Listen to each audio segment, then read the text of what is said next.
আমরা আজীবন পড়ি সুবহান রাব্বিয়াল আ'লা, এর অর্থটা যে কি কেউ জানে না, ঠিক কি না?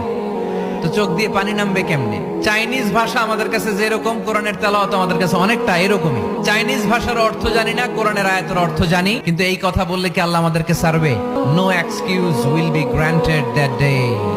সেদিন আল্লাহ কোনো এক্সকিউজ গ্রহণ করবে না। আল্লাহ, আপনি আমারে ধৈর্যশীল বানান, আপনি আমারে শুকরগুজার বান্দা বানান। আল্লাহ, আমার চোখে আপনি আমারে ছোট বানান, গোটা বিশ্বের মানুষের চোখে আপনি আমারে বড় বানান। সবাই পড়ি আমিন। আল্লাহ, ভুল করছি, আল্লাহ মাফ করে দাও, ক্ষমা করো। আমি ক্ষমা চাইতেছি, কিন্তু আমি ক্ষমা করি না আরেকজনকে। তুমি ক্ষমা করো না, তুমি ক্ষমা চাও কোন সাহসে?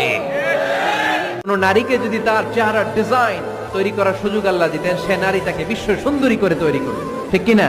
এটা আল্লাহ আমাদেরকে দেয় নাই, এটা আল্লাহ তাআলা নিজ হাতে রেখেছে, নিজে করেছে। তাই কারো আকৃতি নিয়ে ব্যঙ্গ করলে স্বয়ং আল্লাহর সাথে ব্যঙ্গ করার শামিল। চিল্লায় বলেন ঠিক কিনা?